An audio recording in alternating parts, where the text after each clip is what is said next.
Capítulo 2975 Laboratório Oculto, Parte 1. Durante uma das maiores fomes deste século, seu querido primo apagou uma linhagem inteira e transformou uma baronia fértil em uma terra estéril para aliviar sua raiva. Você nega? Strider perguntou. Não, mas, depois disso, ele comprou seu perdão compartilhando magia do vazio com os humanos em vez da comunidade desperta. Ele não se importava conosco, apenas consigo mesmo. O título de Mago Supremo que ele carrega a marca como um assassino condenado e um traidor. Um lento aplauso interrompeu Zulvo, assim como ele havia feito com Solos. Obrigado pela recapitulação. Lit disse. Se eu quiser um biógrafo, sei para quem não ligar. Agora, o que você disse parar de choramingar e formos andando? Não tenho o dia todo. Os olhos do Zulvo se estreitaram em fendas de fogo que transbordavam de mana. Ele rosnou, mas não disse nada, seu olhar demorando-se em Bitra por muito mais tempo do que era educado. E você? Como pôde fazer isso? O quarto governante das chamas estava ciente de que Strider não tinha como saber sobre ela ter matado Menadion, mas suas palavras soaram como uma acusação, no entanto. Como pôde nos trair por isso? Ele apontou para o dragão das sombras. Sem saber sobre a verdadeira Bitra ou os clones, os Zulvo presumiram que ela tinha vivido em reclusão por algum motivo até que a organização a tivesse explorado. Então, Bitra deve ter se apaixonado e se transformado voluntariamente em um híbrido para ficar com seu amante. Nada daquilo era verdade, mas ele não sabia nem se importava. Já chega. Zoret agarrou seu dedo estendido e o quebrou em 3 partes, fazendo Strider cair de joelhos de dor. Estou cansado de ouvir você, gatinha. Leve-nos ao laboratório de Limbeu. Agora. Ótimo. O Zulvo curou seu ferimento. Por aqui. Um aceno de sua mão abriu um portal de dobra que levava direto ao destino deles. Era um palácio subterrâneo, construído dentro de uma montanha ou tão fundo no solo que todos podiam sentir a pressão de dezenas de toneladas de pedras pesando acima deles. Você primeiro. Lit pegou o Zulvo de surpresa e pelo cangote, jogando-o para dentro primeiro e depois o resto de sua equipe. Sem armadilhas. Podemos entrar. Era necessário. Strider perguntou enquanto ajudava os membros da Mão do Destino que tinha dificuldade para se levantar. Ser jogado como um saco de batatas por uma besta divina causou danos ao seu orgulho, ossos e órgãos internos. Sim.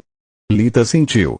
Já que somos tão bons amigos, era razoável pensar que você poderia ter esquecido de desativar o sistema de proteção para que pudéssemos ter um acidente infeliz. A verdade é que o Zulvo pensou sobre isso e decidiu o contrário pelo bem de Solos. Ele odiava abominações, mas nunca sacrificaria um inocente por sua vingança. Entendo. Siga-me. Ele se virou e começou a andar. O palácio era exatamente o que se poderia esperar de um ser antigo e poderoso que passava mais tempo em seu laboratório do que no mundo exterior. Cada cômodo e corredor era imaculado, os feitiços de autolimpeza da casa a tornavam de baixa manutenção.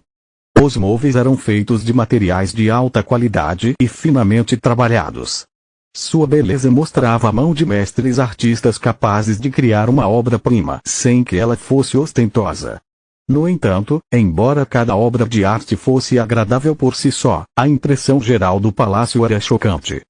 Limbeu/Parek colecionou muitas coisas em seus mais de 1000 anos de vida e sua casa estava cheia de coisas ligadas pelos sentimentos comuns que inspiravam nele, não por design. Tapeçarias coloridas estavam penduradas nas paredes atrás do que pareciam vasos simples e até pedras. Pinturas de estilos e idades completamente diferentes eram exibidas uma perto da outra, seus temas frequentemente contrastantes. A casa parecia ter sido decorada por um acumulador compulsivo e daltônico em um ataque de embriaguez. No entanto, todos podiam apreciar a complexidade majestosa dos encantamentos entrelaçados por todo o palácio. Parek era de fato um mestre de forja talentoso e um dos aprendizes mais queridos de Menadion.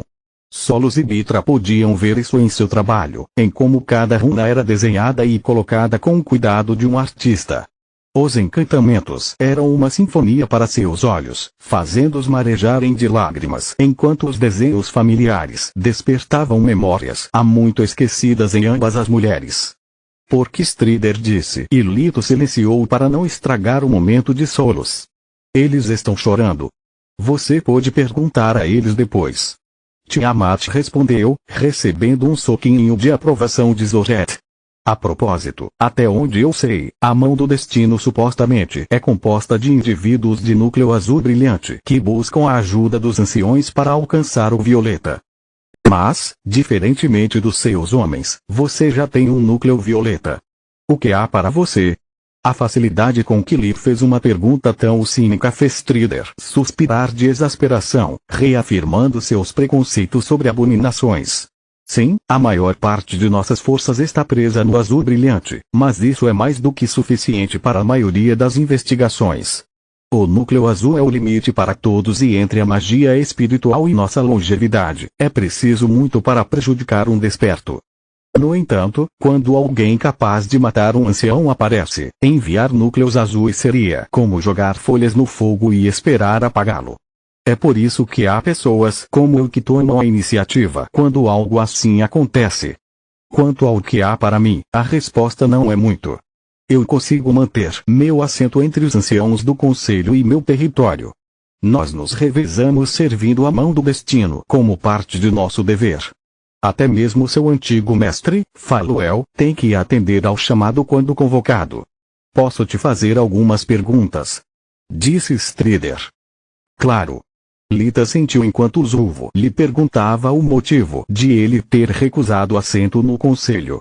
Enquanto Lita respondia com sua habitual franqueza, rica, a Titânia pediu-lhe conselho sobre a Violeta, enquanto Ruta estava ansiosa para ouvir sobre como era se tornar uma magus em uma idade tão jovem. Como um companheiro humano desperto, Ruta estava acostumado a ficar na lateral e esconder suas habilidades. Fama e reconhecimento eram algo com que ele só podia sonhar. Quanto mais Lee falava, menos ele parecia um monstro sanguinário que Strider o havia pintado. Conforme o gelo entre os dois grupos se afinava, Azon, Olish, ousou fazer perguntas a Shenagrosh sobre sua condição como uma Eldritch e seu papel na Guerra dos Grifons. Ela se mostrou calorosa e amigável quando você não estava emboscando-a. Bitra e Solus, em vez disso, caminharam em silêncio por um tempo. Eles saíram do devaneio quase ao mesmo tempo e notaram que podiam ver os lábios de todos se movendo, mas não ouviram nada. Eles se viraram um para o outro, notando seus respectivos olhos marejados. Por um momento, elas se sentiram próximas. As duas eram as únicas que conseguiam apreciar a beleza oculta do palácio e ver os traços do legado de Minadion escondidos na obra de Parek. Então o momento passou e isso deixou as coisas estranhas entre elas. Elas correram para limpar os olhos e dissipar a zona de silêncio bem a tempo de ouvir. É isso. O Zulvo disse, apontando para a cena do crime. Estava escondido atrás de uma parede falsa, um segundo laboratório de forjaria, logo depois daquele onde Lindeu treinava seus discípulos e conhecia seus clientes. Capítulo 2976 Laboratório Oculto, Parte 2. Quando o laboratório secreto de Lindeu/Parek foi encontrado, os danos à sala escondida foram reparados pelos conjuntos de proteção do palácio. Os instrumentos complexos e delicados estavam intactos, mas muitas coisas estavam fora do lugar. A forja havia desaparecido, deixando apenas uma depressão no carpete. Os muitos livros espalhados pela sala e as várias prateleiras vazias eram os únicos sinais restantes de luta. Nenhum mago seria tolo o suficiente para montar uma matriz para colocar os livros de volta em seus lugares. Caso contrário, eles não conseguiriam ler sem que a matriz tirasse o tomo de suas mãos como um bibliotecário chato. Se uma prateleira estivesse quebrada, os livros estavam logo abaixo dela. No entanto, se um feitiço o tivesse destruído, a explosão teria lançado os livros para longe. Ao estudar o padrão dos livros, foi fácil refazer as diferentes fases da luta e também entender quando as coisas ficaram terríveis. Encantamentos autorreparáveis não eram barreiras e o papel era frágil por natureza. Um tomo com páginas faltando ou com a presença de cinzas espalhadas significava que um feitiço forte o suficiente para sobrepujar as proteções havia sido usado. Vou lhe contar o que já sabemos para que você não tenha que começar do zero. Azon disse. Com base na nossa reconstrução da linha do tempo, há cerca de 5 meses alguém entrou na casa de Limbeu. 5 meses atrás? Lid ficou pasmo. Você ficou sentado na cena por tanto tempo e espera que a gente encontre alguma coisa. Não, nós não sentamos na cena, como você disse. Strider rosnou. Nós usamos matrizes para preservar tudo como estava. Da poeira na mobília à posição dos livros, as assinaturas de energia persistentes. Tudo continua como encontramos. Além disso, o que você esperava?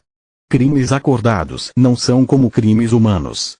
Há apenas alguns suspeitos possíveis e ninguém rouba algo assim para mantê-lo escondido. Tínhamos certeza de que, ao deixar o culpado pensar que tinha escapado impune, ele teria feito algo que trairia seu envolvimento. Além disso, nunca paramos de investigar. Acreditávamos que algo sairia. O problema é que estávamos errados. Por favor, continue, Azon. Deve ter sido um amigo, porque, a menos que Limbeu abrisse a porta sozinho, o sistema de segurança o teria alertado e ele teria lutado contra o intruso nas salas externas, não em seu laboratório oculto de forjaria. Além disso, deve ser alguém em quem Limbeu confia. Um mestre de forja valoriza seus segredos mais do que seus aposentos. Olish disse e Bitra, Solos e Lid concordaram. Achamos que Limbeu trouxe o assassino aqui para mostrar-lhes algo, talvez uma peça que havia sido encomendada, mas ainda precisava da opinião do cliente antes de ser concluída. Então algo foi dito ou feito que causou a violência. Isso provavelmente foi um soco. Ele apontou para uma pilha de livros caídos na frente de uma prateleira vazia no nível da cabeça de Limbeu/Parek. Quando isso falhou, feitiços começaram a voar. Ela apontou para os livros espalhados e queimados em ambos os lados da sala, onde os magos provavelmente caíram durante as trocas. Então Limbeu morreu e você sabe o resto. Há livros faltando? Os olhos de dragão de Shenagrosh já haviam contado os livros perdidos e então calculado o volume vazio nas prateleiras.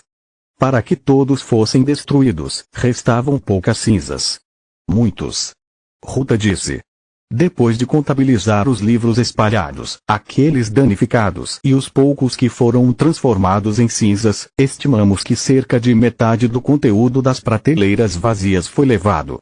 Outra coisa estranha é que os diários, grimórios e manuais secretos de Limbeu estão seguros. Ele os confiou a seu discípulo e, embora o jovem nem Limbeu tenha se recusado a nos deixar lê-los, ainda pudemos verificar seus conteúdos.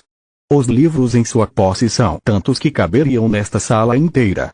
Os tomos faltantes são apenas algumas dezenas. Antes que pergunte, sim, nós checamos o paradeiro e o álibi de Limbeu. Unana, a Naga, disse. Ele foi nosso primeiro suspeito, já que ele se encaixava no perfil de culpado quase perfeitamente. Ele estava fora quando isso aconteceu. O velho Limbeu enviou-o para buscar ingredientes raros no mercado do conselho. Temos testemunhas, filmagens de segurança, cronograma, tudo. Além disso, especifiquei quase perfeição porque o jovem Limbeu não tem motivo algum. Seu mestre era velho, não havia discussão entre eles nem tempo para encontrar um substituto. Tudo isso pertenceria a Nem em alguns anos de qualquer maneira. Não era segredo que a força vital de Sherk Limbeu estava quase drenada, então por que matar seu mestre e arriscar a morte nas mãos do conselho? Como você pode ter tanta certeza de que não houve discussão com o discípulo dele? Bitra perguntou, sabendo bem como um aprendiz descontente poderia esconder seu ressentimento até que ele se transformasse em ódio. Solos engoliu em seco com essas palavras, imaginando se era preciso ser um assassino para reconhecer um. Porque Limbeu era velho e tinha muitos amigos. Strider respondeu. Nós verificamos com ele suas conversas dos últimos anos e não há menção de atrito com nem Limbeu nem Sherk. Pediu a seus amigos para ajudá-lo a encontrar um substituto. Nós até checamos com os amigos de Nem, que nos confirmaram que o jovem tem sido uma bagunça por um bom tempo. Ele amou a ideia de se tornar o mestre da casa, mas odiou que isso viesse ao preço de perder seu amado bisavô. É um mistério. Xenagrosh pensou muito sobre o assunto, mas não encontrou nenhuma explicação. Teleportar-se para dentro da casa de um mago era suicídio, mas antes disso era impossível, a menos que você já tivesse estado lá e soubesse as coordenadas dimensionais. Um convidado ou um amigo nunca saberia sobre o laboratório secreto. Mesmo que de alguma forma um intruso contornasse os conjuntos de selamento dimensional com magia espiritual, eles teriam aparecido nas áreas comuns, que também eram as mais fortemente protegidas. No entanto, não havia nenhum traço de luta no resto da casa, então não houve briga. Além disso, matar um desperto tão velho quanto Parekh em seu próprio território não era nada fácil. E isso sem levar os ouvidos de Menadion na equação. Zoret não conseguia pensar em nenhuma maneira de fazer um trabalho tão cirúrgico contra alguém com os recursos de Parekh. Foi um feito no nível de Tezuka, mas alguém como o Devorador de Sol nunca teria fugido e deixado para trás tantos tesouros. Ele teria tomado seu tempo e roubado tudo que fosse digno de nota. Qualquer um forte o suficiente para matar Parekh não deveria ter motivos para temer o retorno de Nen. O culpado matou como um mago poderoso e então agiu como um fracote sem plano ou experiência em limpar sua própria bagunça. A execução era a marca de um profissional, todo o resto era o desastre de um amador em seu primeiro abate. O único lado positivo era que Xenagrosh não precisava entender ninguém para rastreá-lo até o fim de Mogar. De fato, e não tenho tempo para resolver mistérios. Lid pegou seu amuleto comunicador e pressionou uma runa familiar. Continua no próximo vídeo.